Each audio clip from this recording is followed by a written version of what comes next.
it's such a great joy and delight to be hosting two friends, experts in the field of homiletics and intergenerational children's ministry preaching. Before we get started, all of those housekeeping things that we're kind of used to running through, but it's always good to know what our plan is for today. We'd like you to keep your mics off and muted, please, so that we can keep background noise to a minimum. He's in Australia. Nice. I will be probably muting everyone. And then second, as I mentioned, we would love for you to use the chat to ask questions. You can feel free to ask questions as they come up. We won't really be feeding them to the presenters until the question and answer time, but if you have a question right away that you want to ask, and then if you have a question or a comment about something that one of the presenters is saying that you would like to drop into the chat, that's a great way to keep conversation going and flowing as well. And then we will have a time of questions, of breakouts, and I would encourage you not to sneak out for those, even if it feels a little uncomfortable. Try to push through and stay for those breakout sessions. You get to meet a colleague or a friend, someone you probably didn't know before, maybe you did, and really engage with the material. And sometimes, I know this is true for you, Dave, we see the survey results and people say that that part was their favorite part. So do plan to stay for that and participate in the question and answer, the breakout time, and then we'll come back with the question and answer for everybody and say goodbye. So I think we're ready to get to the formal fancy introductions, where I get to read all of the fanciness about two really remarkable people. One of the things that I will just say as by way of introduction that I've appreciated about both of your work, Dave and HyeRan, is the combination of brainy and academic along with the insanely practical. And that is my happy place. I know it's a happy place of many people that are gathered here on this call, and it's just so delicious to have that combination. So for those of you who don't know, Dave Csinos is the Associate Professor of Practical Theology at the Atlantic School of Theology in Halifax, Nova Scotia. He's the founder and president of Faith Forward, which is a phenomenal clearinghouse organization for ministry with children, youth, and families. Dave is a writer and an author, published many books, and the one that we're here to celebrate today is The Gospel for All Ages. Dave, you have it behind you. It's behind your head, so I won't make you, hold it up and shine it around. It's a wonderful book that's what we're focusing on today. Dave has a PhD in practical theology, and his PhD is from St. Michael's College in Toronto. We're also welcoming HyeRan Kim-Cragg, who is a professor of homiletics and the newly elected principal. You can shake your head if I said that right, which is the main head honcho president of Emmanuel College of Victoria University in the University of Toronto. Professor Kim-Cragg is committed to an interdisciplinary approach to homiletics and practical theology. Her research addresses a whole buffet of topics, including post-colonial theory, feminist homiletics and liturgy, migration, decolonizing practices, and then, of course, what we're focusing on today, children, youth, and families, intergenerational preaching and teaching. As I said, both of these two are curious about those places where there's an intersection and an overlap, and I think that's where the true kind of special sauce of life happens. So I think now more than ever, as we're coming out of maybe this pandemic time, we're seeing how our church has changed so much.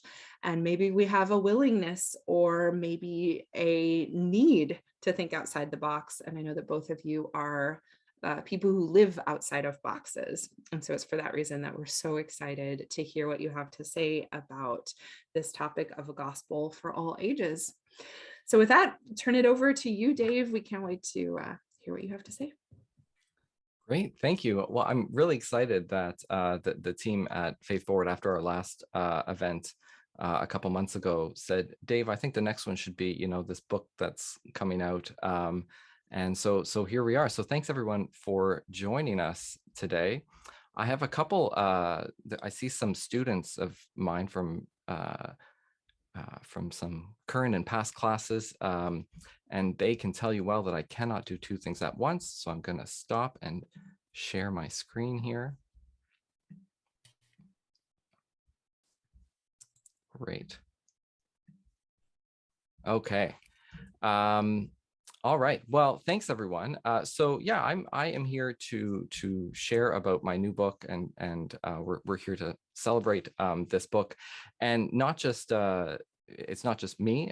There are some great people who've contributed to it. I'm thrilled that HyeRan, that you're here to share as well, and so excited to have you as the author of the foreword to the book.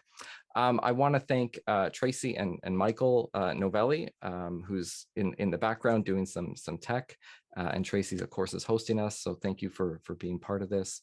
And I just want to thank three fantastic organizations that have contributed to this book: Faith Forward for hosting us today, Fortress Press, the publisher, and Atlantic School of Theology, where I teach.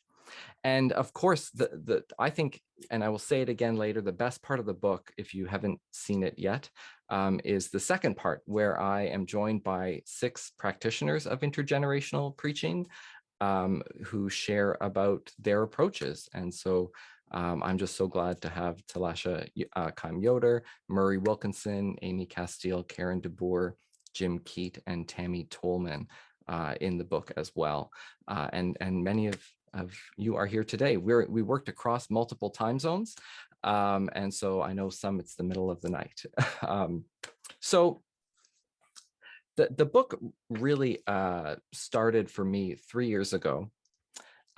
It was May of 2019, and 20 of my colleagues from around the world had gathered in London, England, for an intergenerational roundtable from international leaders involved in intergenerational ministry.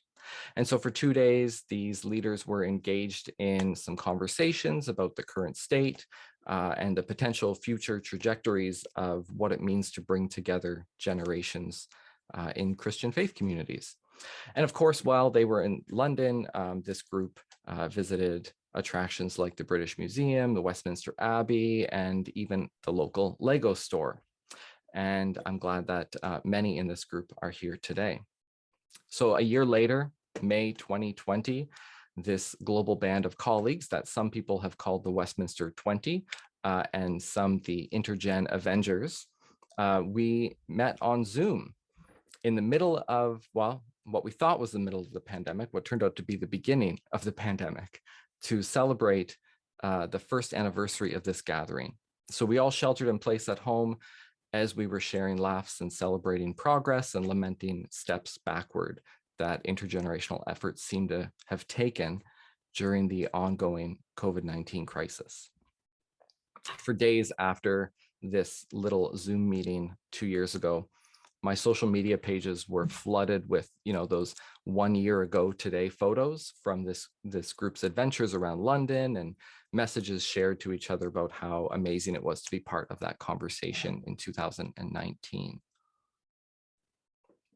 With each picture and every sentiment, there were memories that were brought back. But the strange thing about it is that I wasn't there. Unfortunately, my schedule didn't allow me to cross the pond and go to this roundtable in person. But of course, like Ringo sang back in the 60s, I got by with a little help from my friends.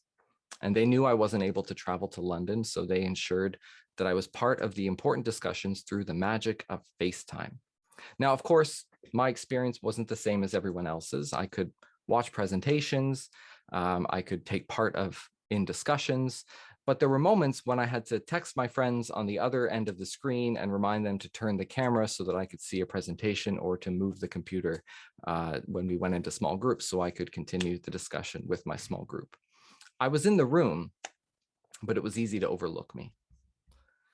So at one point during this think tank, a small group that I was part of started sharing about how worship can become intergenerational. And one person informed us that despite all the innovative ways that churches were seeking to make worship services of many different traditions intergenerational, there was one thing that remained untouchable for a lot of people, and it was the sermon. For some reason, one group member said, we haven't been able to find any way of making preaching accessible for all ages. And everyone in this group agreed. Try as we might to make our faith communities intergenerational, we agreed that the pulpit was the final frontier. Sure, people of all ages might be in the sanctuary during sermons, but the messages preached aren't really for some age groups. Much like my virtual experience at this London roundtable, some congregants may be in the room, but it's easy to overlook them. So as a scholar practitioner who works in religious education and faith formation and preaching, I wondered if I could help and I could contribute by doing some research and writing about intergenerational preaching and teaching. And so 3 years later, Fortress Press published A Gospel for All Ages. And I'm grateful for all of you to be here today to celebrate its release. So I want to share about two aspects of this book in our time together. First, I'm going to do some definitional work around intergenerational preaching, and then describe what it looks like on the ground by relying on the contributions from these 6 brilliant practitioners that are in the book as well. So what does it mean to talk about intergenerational preaching, right? We hear the word preaching and we might think about sermons and homilies and other more monological type of proclamation. And these are tenacious forms of preaching, but they are only some forms of many, and they stand alongside those that might not look much like a speech-like sermon at all.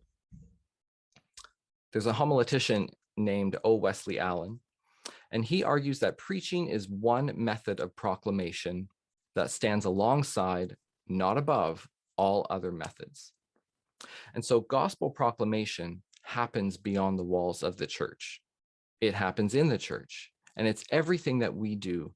The way I understand it is everything we do to make the gospel known in the world. That's why you can see in this diagram, it's the biggest circle. Now, one part of proclamation, but not all of it, of course, is preaching. And I'm using the term to refer to the form of Christian proclamation of the gospel that happens in the liturgical life of faith communities. And sermons and homilies, the smallest circle there, are just one form that this preaching can take.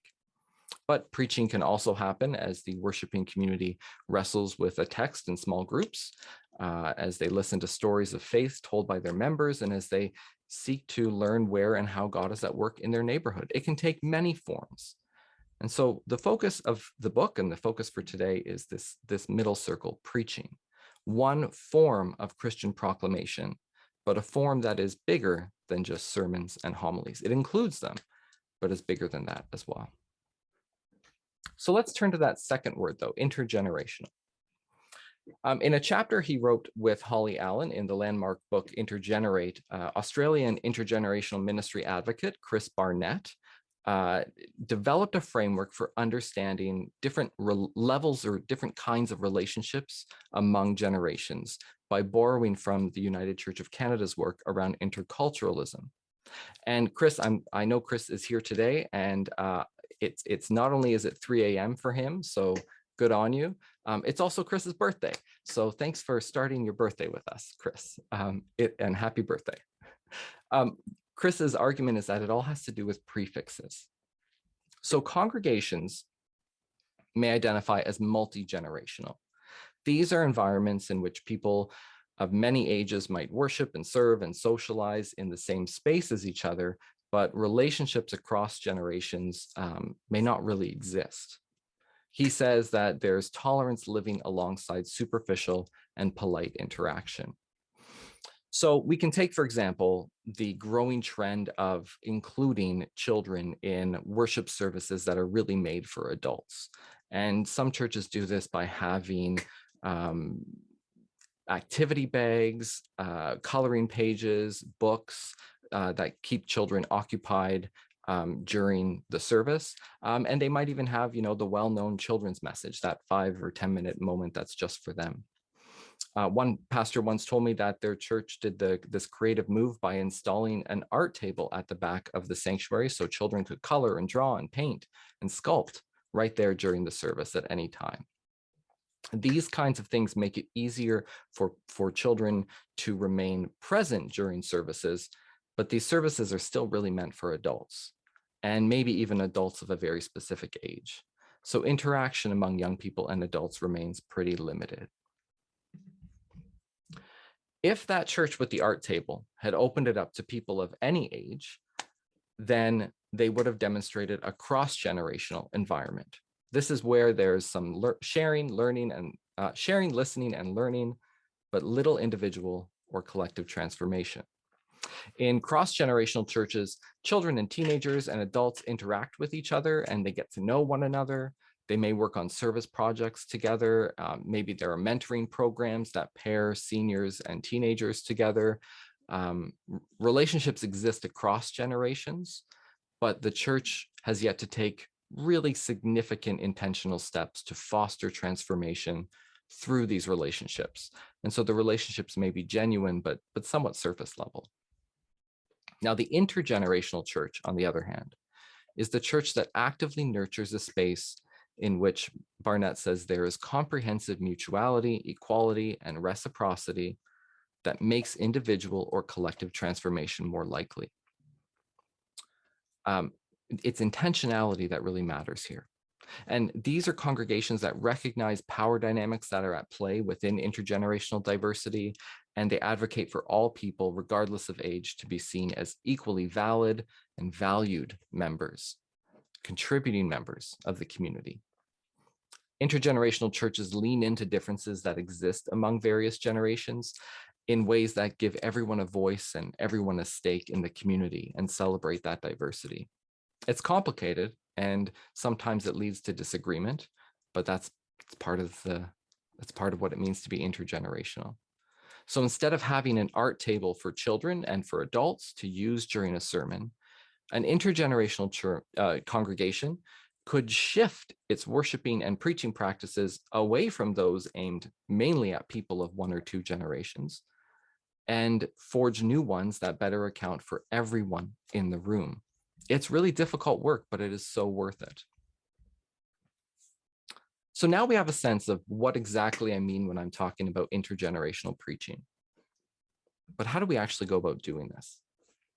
So a few years ago, I wanted to see what exactly intergenerational preaching looks like on the ground. And so I created an online questionnaire and I sent it to some key leaders across the globe who sent it to their networks. And I was overjoyed when my inbox lit up with responses from pastors and preachers and Christian educators and lay people in Britain and Belgium, in Canada, the United States, Australia, and New Zealand, representing 9 different denominations, including the Church of England, the Uniting Church in Australia, Baptist traditions, Mennonite churches, Presbyterians, and evangelical free churches. As I read these responses, I started to see that there were 3 broad ways that ministers and lay people preach in ways that are truly intergenerational. Some focus on the interpretive aspect of preaching, others on the delivery and the actual speaking of the gospel through words. And still others focus on preaching in ways that foster experiences of the gospel within a community. As I said, the second section of A Gospel for All Ages features contributions from 6 practitioners of intergenerational preaching, and 2 of them share their respective approaches to interpreting the gospel intergenerationally. 2 of them write about how their churches speak the gospel intergenerationally, and 2 describe how they help their churches experience the gospel intergenerationally. I think it's the best part of the book, and so I want to spend the rest of my time sharing about their approaches. Now, a lot can happen behind the scenes of a sermon. Preachers do not just work one day a week. They study the scripture passages throughout the week on which they'll be speaking. They think about their context and what's going on in the world near and far, and they carefully prepare not only what they're going to say, but how they're going to say it. But what if this process behind the scenes becomes an intergenerational practice? Writing sermons intergenerationally can be done by having people of all ages contribute to the ideas that preachers use to craft their sermons. So sometimes pastors might visit Sunday school classes or youth groups and lead discussions about readings for an upcoming service. And they might ask the young people to share their ideas about a particular Bible passage. Others have all age Bible study groups that provide a similar approach. People of many ages meet together to read and share about the biblical passage for the upcoming sermon. In this way, the pastor here is not there to teach, but the pastor is there to carefully listen as people of all ages discuss their thoughts and exchange ideas, because what the pastor hears from them then becomes the fodder for a sermon that the pastor delivers. One person may preach, but what that one person is preaching has been informed by an intergenerational collective of interpreters. And you can see at the bottom here of the screen, this is an approach that Talasha Yoder uses at her church in Indiana. Now, some preachers build these kind of discussions right into the preaching moment itself by asking everyone in the worship service to break into small groups and chat about what they think God is saying to them in the passage. Murray Wilkinson from the UK preaches by offering a very brief message, no more than 5 minutes, that gives some background to a biblical passage. It may set up a theme or a dilemma or a question related to the text. And then he provides some discussion questions and invites people to gather into generationally diverse groups right then and there during the service to interpret the passage in that very moment when one might expect a full-length sermon. In this way, the sermon is no longer a monologue, but it's made up of many small discussions that are occurring simultaneously. So whether you're crowdsourcing a sermon beforehand or you're talking it out together during the preaching moment, these are just a couple ways that preachers can craft sermons communally, sermons that aren't just for the people, but by the people as well. But what happens when intergenerational preaching comes out from backstage? What happens when we move from the interpretation to the actual speaking, the actual offering of a message? And it means that the very act of offering a message becomes a shared practice, one in which people of different ages preach together. Some pastoral leaders experiment with sermons and other forms of preaching that have members of a faith community share their faith stories. They might speak or preach for a few minutes and then invite people to come and speak about, just congregants to come and speak about a key moment in their faith journey. Or maybe they share about how they see God working in their lives.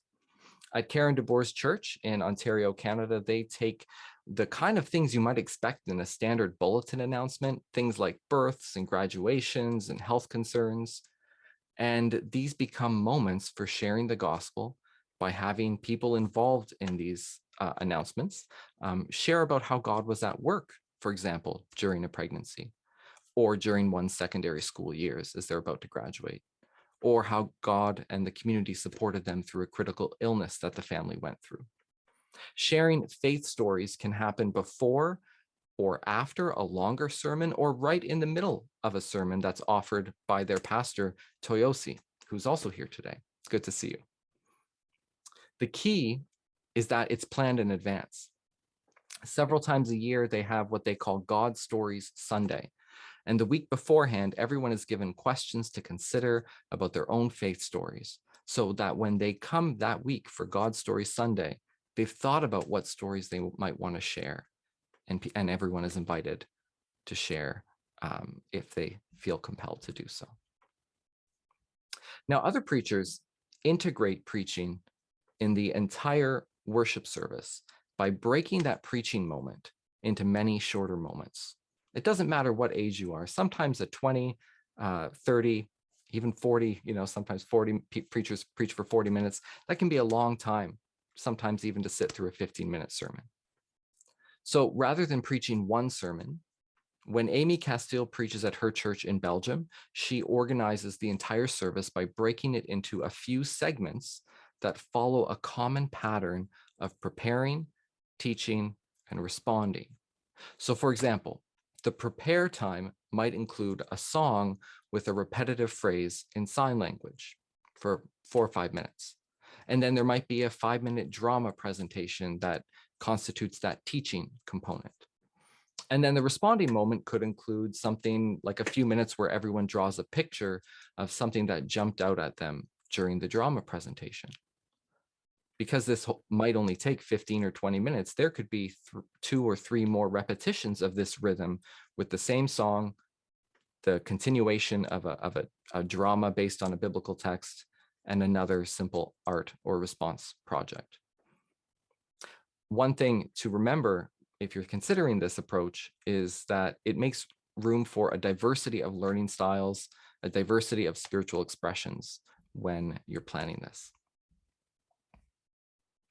Now, finally, some preachers are transforming the preaching moment into a time when everyone in the service, regardless of their age, participates together in a shared experience. Now, these are the least liked sermons in the traditional sense out of everything that I learned by doing this research. This experiential preaching, however, is still preaching. Jim Keat is a pastor in New York City who is fantastic at experimental preaching. You can look him up on YouTube and see all sorts of what he calls messages for all ages. All sorts of things that he does to forego the traditional speech-like sermon.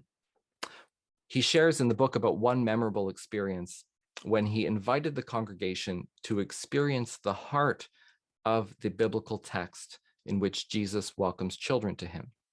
Now, he says, I could have just preached a sermon saying, it's really important that we listen to children's voices. Jesus says it. But instead, he invited the children and the youth from his church up to the front, and he encouraged them to share about what love looks like to them.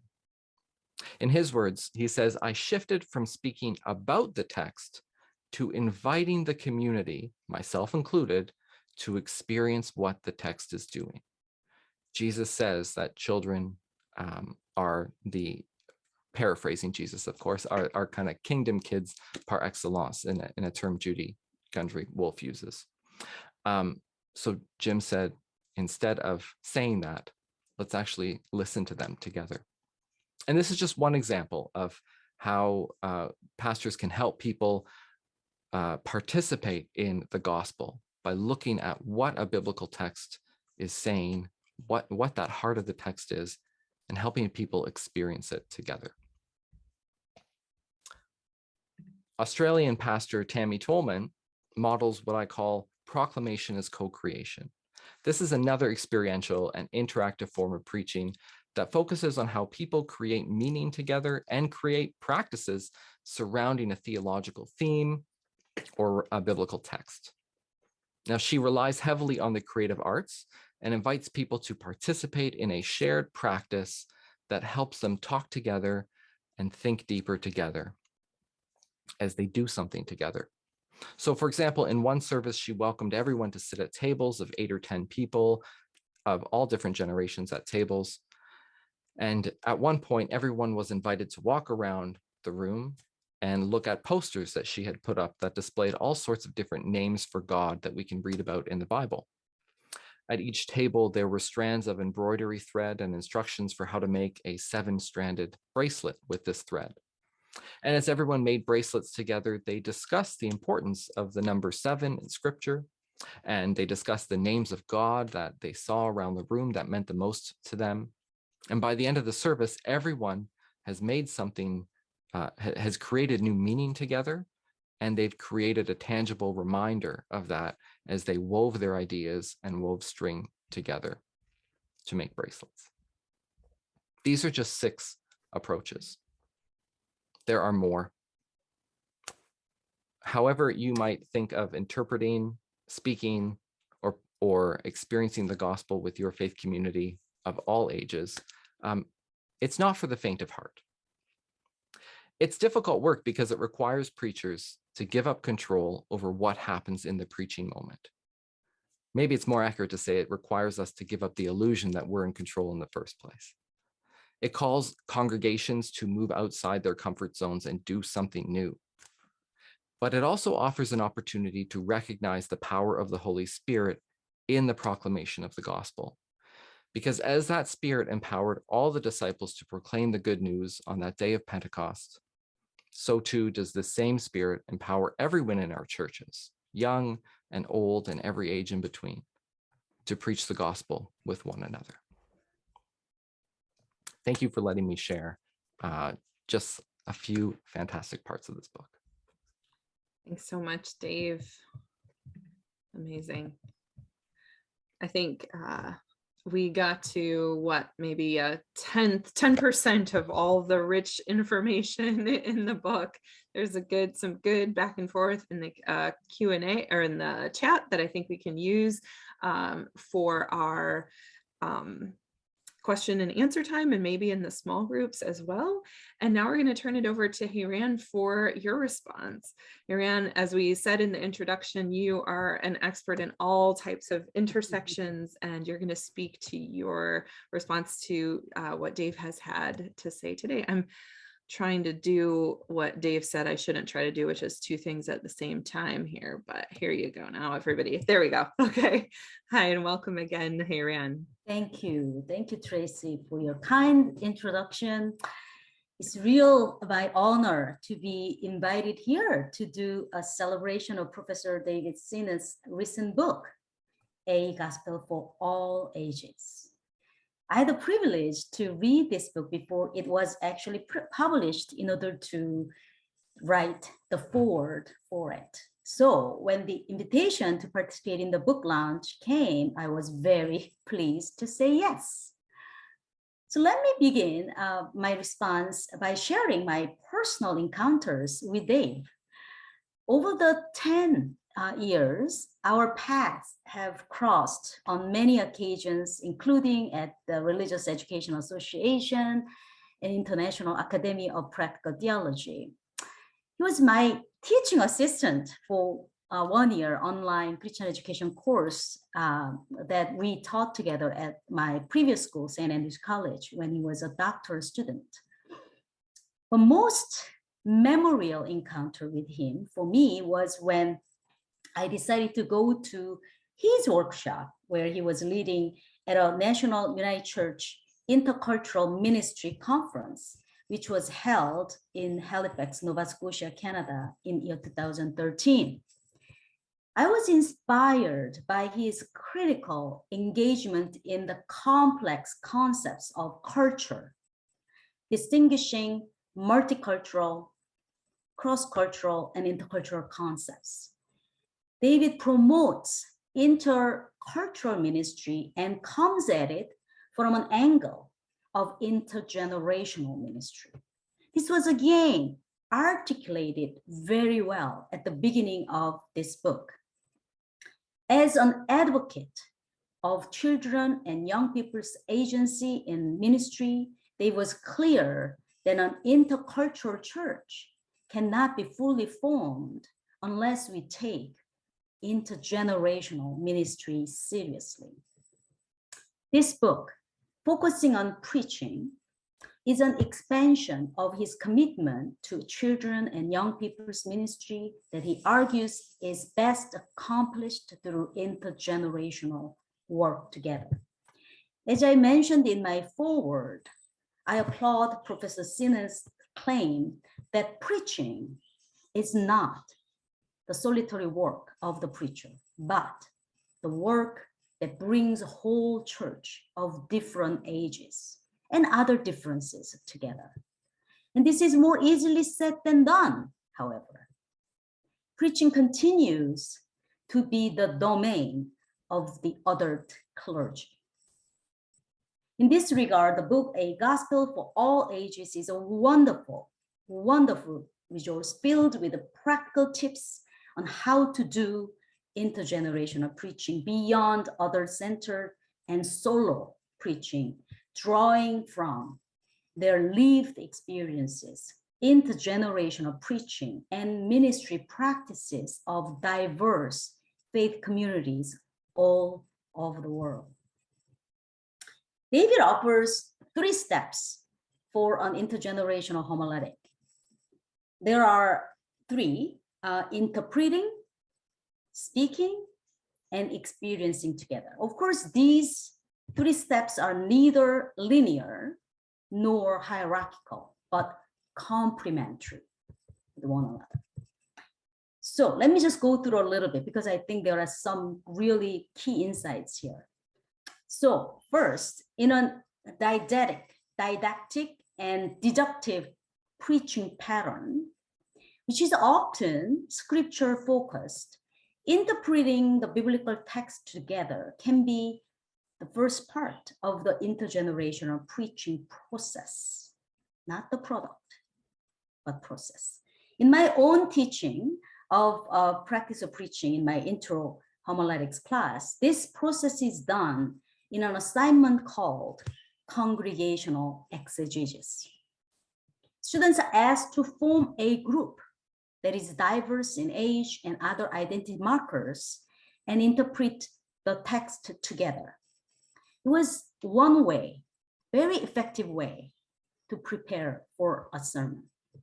The one who put together a sermon relies on the insights and inputs of the group who share their interpretation on the given text. There is a vulnerability and openness to new learning and mutual accountability in the process of discerning what the Spirit is saying to the churches through the scripture. Other scholars of preaching, homileticians, including John McClure and Shauna Hannan, called this process feed forward. Their participation is feeding into the preaching that will occur. Secondly, Dave writes of speaking together. The focus here is not necessarily on speaking, while preaching is mainly understood as an event of the spoken word. There are other forms of proclamation of the gospel, including sign language used in preaching with and to the deaf community of faith. After all, preaching is an embodied event where gesture, even silence, are very important part of sermon delivery. However, the oldest tradition of preaching is a proclamation of the spoken word, and that is done as testimony. In some ways, when you read the Acts, book of Acts and epistles in the New Testament, the various records of the early church, you will find the evidence of preaching as testimony. As followers of Jesus and leaders of the community bear witness the gospel of Jesus Christ by telling their stories, sharing their experiences with those who have not yet heard or encountered the ministry of Jesus. It is the women preachers who boldly proclaim the gospel on the first Easter morning. Since then, despite the church structure designed to muzzle them, such as barring of women from ordination, these faithful ancestors of faith have continued to witness to this truth.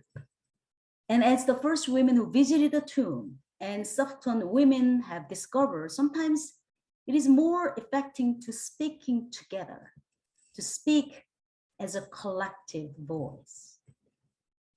In this regard, theologian Rebecca Chalk argues in her book, The Power to Speak, that speaking together is and can be transformative. I agree with her, and this speaking together is not only for others, but children and all ages as well, right? Storytelling as a form of speaking together can be a way of joining the generations in a proclamatory act from and to a diversity of ages.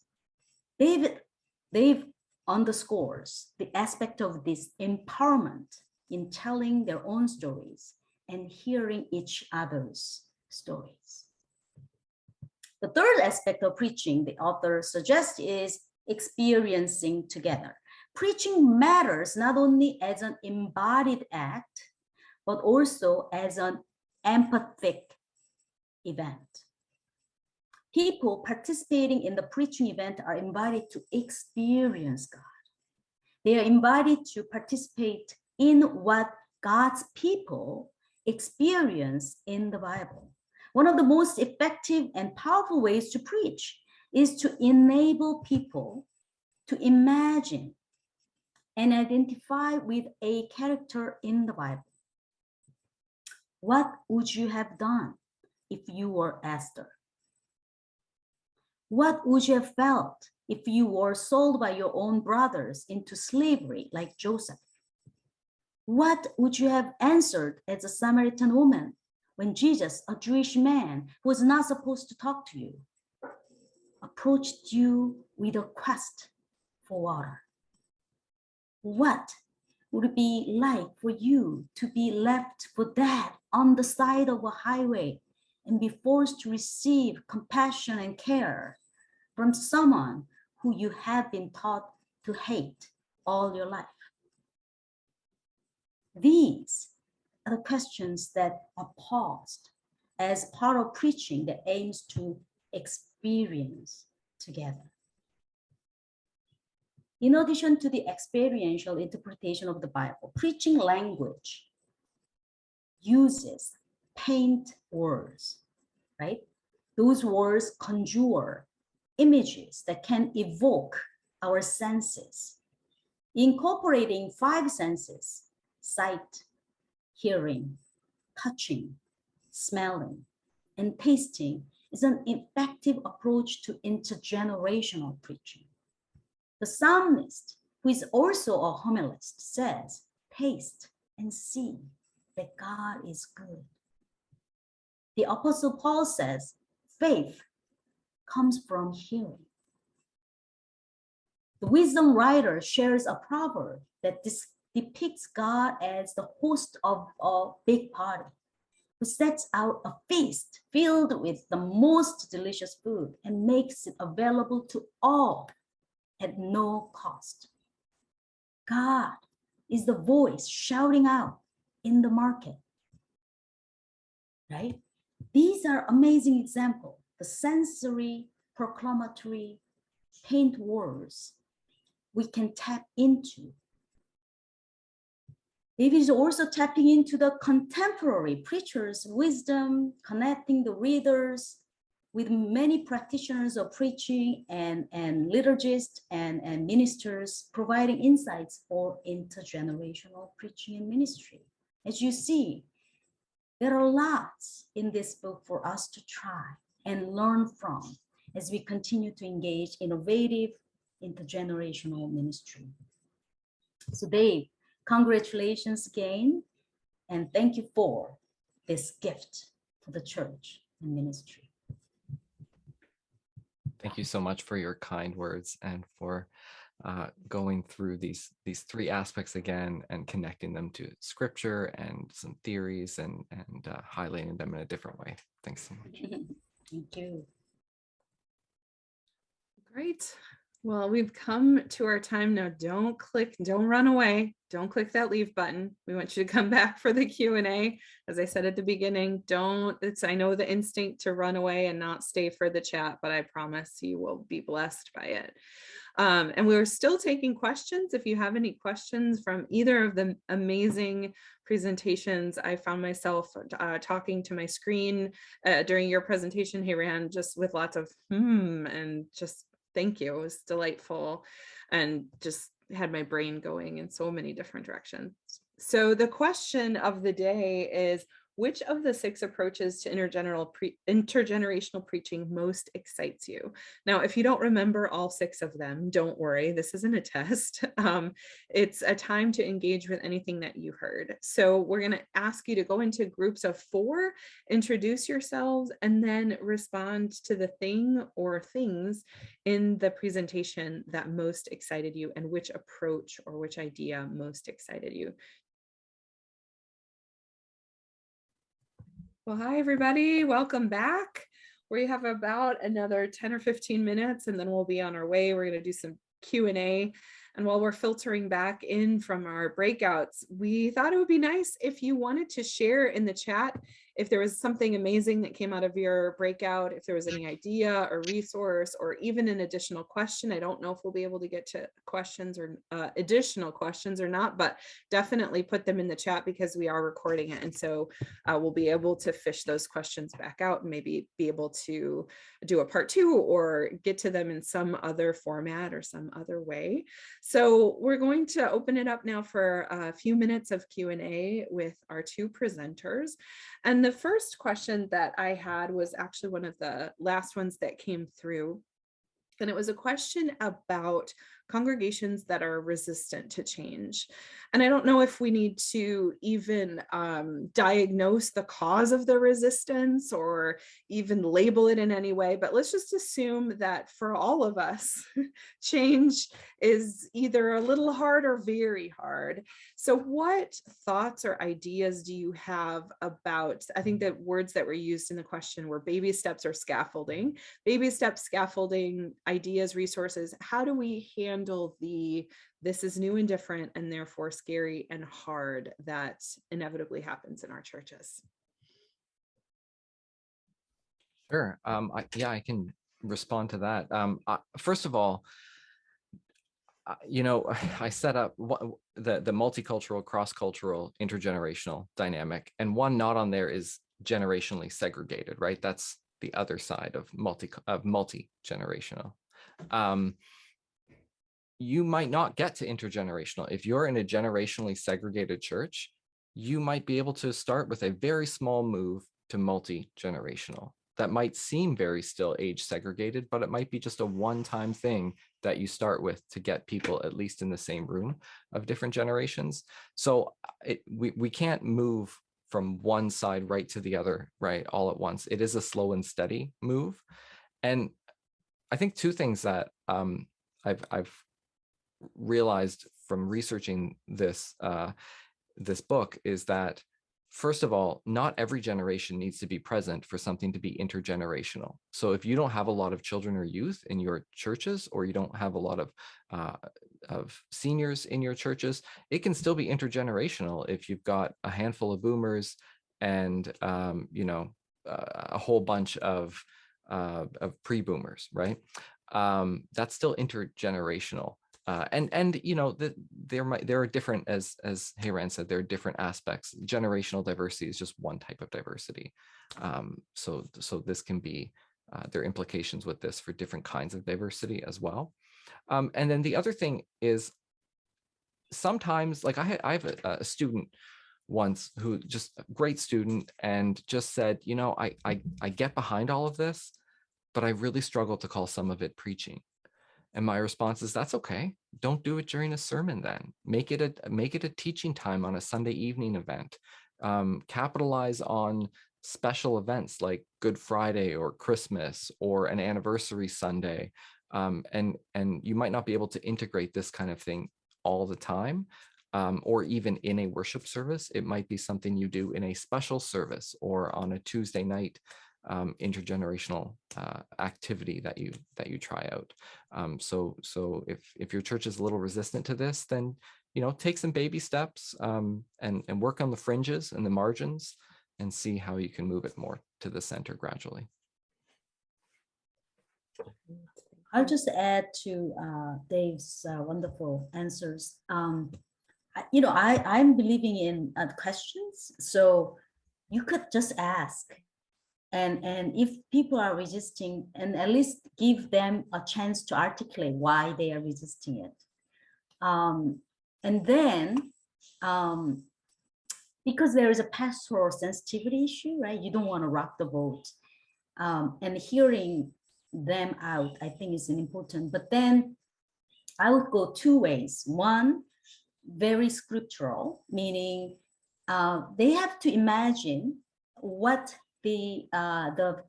our ancestors in faith, both Hebrew Bible and New Testament, what kind of worship they had, what kind of so-called preaching that they might have, and people might not even know. And so this is where you can share, what actually what they did was very, very intergenerational, because there's no age in shallow understanding of the church. For them, it was all right? And so there is a very scriptural foundational reason why we try this, right? And then if we are even more savvy and critical, then you can even diagnose this, why then we became so other-centered worship, and where is this kind of sickness? I would say this is sickness because we are not growing well, right? Without each other's growing together. So where is it coming from? And often it's a modernity, very rationalized, even colonial kind of move.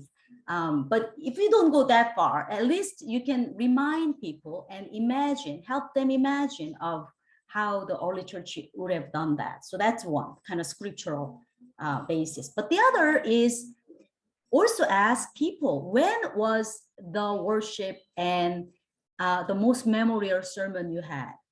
Again, guess what? Many people will say when we did something together, whether it's a Christmas pageant or whether it was a family day Sunday or whatnot. And so then you can ask, then why do you remember that so well? Right? Because it was tactile, it was sensory, it was participatory, it was communal, democratic, right? Rather than top down, one person led everything and we were just passively being entertained by them. So I think there are enough of the lived experiences that are healthy, that are very fun. I mean, one of the joy of children and young people is that we learn how to have fun, right? How to play together. I mean, children are experts in those, right? And we as others often lost that. So they have to teach us how to make our church and our ministry fun, a sense of gratitude and joy. And so I think that would be, just very baby steps. Just ask questions, hear them out, going back to the scripture and some examples of we actually have done that, right? So it's not start from the zero. Wonderful. Thank you. Thank you to both of you for those practical, very solid and practical ways to move forward in a time of change. I think the next question that I have is about, and I'm not going to fight you, Dave, on what you said about if you don't want to put it in the preaching moment, just put it somewhere else, because I think that's wise and it's practical. But I also think there is something about the preaching moment that is the final frontier. And it is, if we're able to even just break into that a tiny bit, it can move things forward so in such different ways. It just can break the whole thing wide open. And I think the reason I want to talk about that with this next question is the reason there's such resistance to busting into the preaching moment is that it is seen as that specific way, having a speech from the person from on high. It's the serious spirituality of it, right? That's how people perceive it. And so what would you say to people who say, yeah, this is fine for the kids? One of the things you say in your book, one of the things I underlined and exclamation pointed, is you said intergenerational is not a code word for kid something along those lines. I'm maybe misquoting you, butchering the quote a little bit, but I thought that was so key. So what would you say to people who say, well, this is fine, I get it, I'll play along for the kids' sake, but this isn't serious, this isn't spiritually nourishing for me, I need the, I don't know, exegetical framework. How do you engage with that type of critique? I would love to hear from HyeRan first, and then we can just mix it up. HyeRan, what would you say? Yeah. So this is where I think the kind of feminist critique or the contributions really are important. The fact that we are so dualistic, right? As if body is lesser than the mind, right? The educated is better or higher than none, right? The clergy. So those kind of binary dualism, hierarchical order is very much embedded in our church. And I'm only speaking as a very much reformed tradition, but I mean, Catholic and Orthodox are not much farther or better But so, however, though, right, the very notion of the theology of the liturgy or theology of the ministry is about the work of the whole people, not one particular group over the other, certainly not above. And so there is the very key to when we confess our church as a body of Christ, right? According to the Corinthian, 1 Corinthians 12 about the different bodies. And in fact, when you read that very, very carefully, God actually honors so-called the least and the weaker in order to actually make the equitable. When we talk about having fun, I'm not talking about just jolly, merry, dandy. The critical, deep, reflective piece can be also done in a way that is very sensory. And in my other book, Interdependence book, I talk about even the children, if we are in an artistic spectrum or people with the different abilities and just different learning styles, that they rather to be introvert and be quiet rather than making noises and jumping around, right? So even within that particular group, there are so many differences within, and which of the learning style, which of the mode of engaging is preferred, right? And often is if we are children, then we have to be jumping around and but that's not the whole thing. And so, as I think Dave said, we could diversify our way of worshiping. Sometimes could be very, very learning about how to grieve, learning about really being meditative, because that's the text, that's the kind of preaching mode. But other times, really, creating art that hands are dirty and that we can, do more kind of those stuff. So you just have to kind of verify those to honor different needs. But to do that, I think back to the non-dualistic, more holistic, ways of doing it, and to do so, we have to debunk some of those myths and some of those kind of oppressive norms that are at work in ministry, and challenging those. Yeah. Thank you so much, HyeRan. Dave, do you have anything to add to that? No, that was brilliant. I just want to highlight, I think in the chat, Julie has like a really wise point there. Like she says, we don't have Sunday school in the summer, so kids are in worship all summer. I'm really thinking about this now in the summer. Like that's one of those really wise moves, where, if you do it a couple times in the summer, in an ideal, the kind of ideal hoped for outcome is that when it's not happening in September, people say, remember when we did that? Can we do more of that? And the people who aren't there might say, might have a little bit of FOMO, right? And want to find out what all the fuss is about. But I think the other thing is there's this idea. I mean, part of it, I think, rests on the idea of consumer culture and capitalism coming into churches, and people come to church to have their needs met, right? That's incredibly theologically problematic, but also very prevalent in Western churches. We could talk for another hour and a half about that. But I think the other thing is this idea, as you said, Traci, like once you include some generations, I would say, especially children and youth, there's this sense of, some people say, oh, I don't want things dumbed down, right? I want stuff that's serious and deep and profound. And I love how Talasha Yoder in her contribution to the book actually says, we don't water things down. It's the opposite. We distill it down to its essence, right? When you distill, you're getting rid of things that aren't necessary.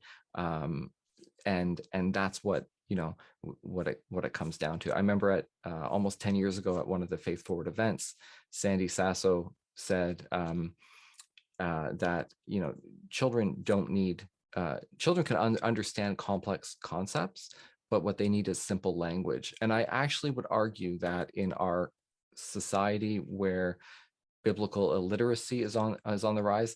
I mean, HyeRan has a book called What's in the Bible that talks all about this as well, and it's quoted in this book. But it's not just children that need that simple language now, but that simple language can convey deep concepts. And so it just because something doesn't appear at first glance to be serious in that binary way, it can in fact be some of the most profound things that we experience as a church. I also don't think that the TV show Kids Say the Darndest Things did us any favors in this, right? Because it taught us, and often children's messages teach us to laugh at children's profound theological wisdom. And we as church, as leaders, have to resist that and sometimes actively push against that when it does happen, but especially model the profound wisdom that's shared among people of all ages, even if it doesn't look like that typical straight, white, adult, ordained, educated male wisdom. Oh, so much we could bounce off of. I remember my son once asking me, why do people laugh at me when I talk in church, right? And it's that idea. And then to the point about distilling, I love that so much. If you can explain a theological concept the way that you explain it to a child says so much. And some of the smartest people that I know, if you ask someone that's a rocket scientist to tell you what they do, and if they can tell you in a way that you can understand, you know that they truly know what they're talking about, right? Rather than blah, blah, blah, right? Well, we have just plowed through the time so much. I want to, before we go, say thank you to both of you again so much for this really, really useful book launch. I think the most useful book launches they help us to feel like we want to buy the book. And I don't have that feeling because I already have it and have read it. But if I hadn't, I would be really, really itching to get it. So wherever books are sold, I wanted to make a tiny commercial just for your information about this book, that at the end of every chapter, there are discussion questions and also practices that you can use to apply the material. And one of the things I think this book is exceptionally useful for is to get for your teams in your churches, so that you could go through those together and you could use it even if you used just one of them as a launch. That's talk about a baby step, right? One of those exercises, one of those discussion questions. I'm going to be using them with my session, which is kind of the board of directors of the church.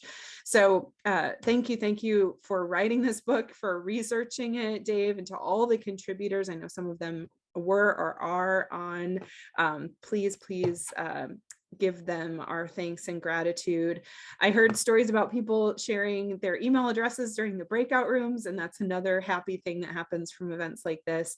Please feel free to reach out to Dave or HyeRan or me, or Chris asked to share his email address in the chat, so we did that as well.